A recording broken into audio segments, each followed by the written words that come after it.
Hi, I'm Jefferson Drexler, and this is Parent Like You Mean It, the podcast where we talk about, well, parenting with intentionality today, so that hopefully we can see great results in our kids and their lives tomorrow and tomorrow and tomorrow.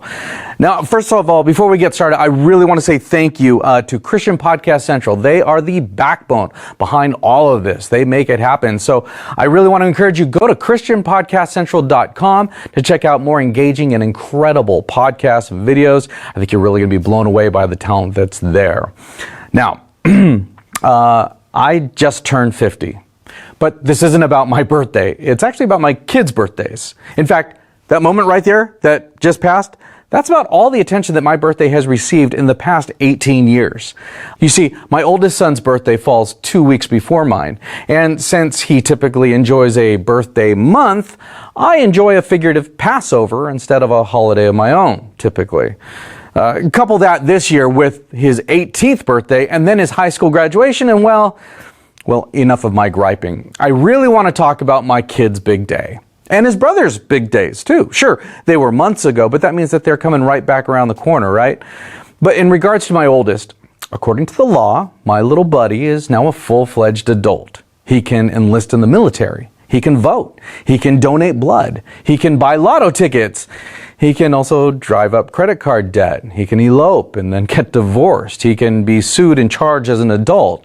He can fall victim to predatory lenders. He can legally do illicit things down in Mexico and get a lifelong regrettable tattoo. Yep, my little buddy's all grown up. Yet he's not done growing up. Luckily, from a certain point of view, he still needs my wife and I to pay for his college, his cell phone, his insurance, and his room and board. In fact, just last week, he still needed me to tie his tie and press his shirt for prom and go with him to traffic court for a really bogus Bluetooth ticket, but we'll save driver safety for another episode. Anyways, my point isn't about what makes a kid an adult. My point is about the needs of my 9-year-old, my 13-year-olds, and my 18-year-old sons. They need me. Yes, they need my money, but more importantly, they need my time. They need my efforts, my words. They need my hugs, my high fives, my arms around their shoulders, and sometimes even a kick in the butt. Gary Chapman calls these love languages, and he boils them down to 5.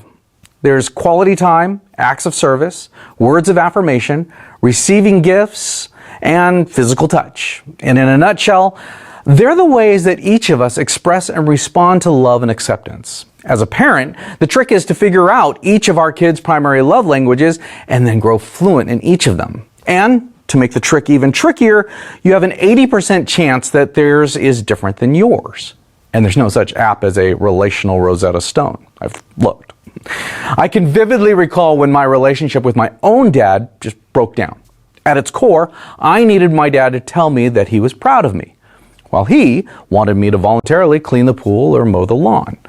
Plus, he thought that I took all of his efforts for granted, while I thought that he never heard a word that I said, and that ugly merry-go-round went round and round and round. Then we read Chapman. And no, we didn't live happily ever after, but we have learned to understand each other and others better than ever. So now I'm the one driving the minivan. My youngest son's love language is quality time. So, among other things, I make it a priority to go with him to the skate park every couple of weeks. And not just take him there and then read a book, but to actively be a part of the experience, even though my hardcore skating days are but a speck in my life's rearview mirror. Additionally, anytime that I run errands or take the van to the car wash, I offer to bring him along. That's all it takes. And this kid is on cloud 9. But his older brother is quite different. It is pure joy for me when I hear my teenager offer to take his little brother out on the back of his bike for an afternoon ice cream run. My treat is my son's code for, I love you, little brother. Just don't tell anybody. However, love languages go the other direction too. While a steady stream of attaboys and I love you, son, it builds up my 13-year-old like nothing else. A negligent, stop being so useless, just cuts them to the quick in a heartbeat. You see, if you withhold or simply don't express love in a way that they understand, it actually says to them that you don't love them. Now, I agree with what you're thinking right about now.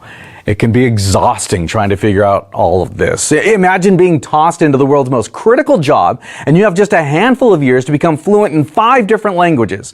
And worse yet, if you don't, you're fired. And you're forced to see your replacement speak, write, and sing with an eloquence rivaled only by Shelley and Keats, or Lennon and McCartney, or for my teenagers, Tyler Joseph and Josh Dun. You see, the best advice that my father-in-law ever gave me was an answer to a question that I asked long before we had any kids of our own. I was marveling at how all 3 of his adult kids were not only considered golden children, but they undoubtedly had a love and respect for their parents that I had never seen. How do you do it? I asked. What's your secret? It's really quite simple, actually, he said. Love and accept each one of them in such a way that they never have the need to run around looking for it somewhere else. Yeah, simple, he says. I've never felt so simple. But what he meant at its basic core was if your kids aren't feeling loved and accepted at home, they will run around looking for that feeling of love and acceptance, and not always in the most healthy of places.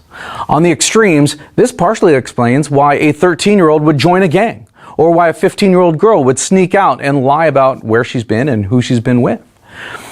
And as I just said, it's about them feeling loved. The fact that you feel like you've provided for them or have said and done the right things, it doesn't matter at all. Strictly speaking, your love language to your kids is like waxing poetic in English to someone who only speaks Silbo-Gomero. Google it, Silbo-Gomero. It's actually a really cool, interesting language. Then there's the issue of the totality of their world, especially their friends, their teammates, girlfriends, boyfriends. The better you can connect with the other people influencing your kids' lives, the more comfortable your kids are and their friends will be around your home. And this will all pay off when the fit hits the shan in any of their lives and they feel at ease coming to you for comfort and even advice. Like I said, exhausting, right? And I haven't even scratched the surface on the most important aspect of all of this. You can work feverishly, night and day and night, to figure out and become fluent in all of your kids' and their friends' love languages. But if you're not setting a constant example of connecting with your spouse, speaking their love languages and them speaking yours, visible for the world to see, then all your work with your kids is in vain.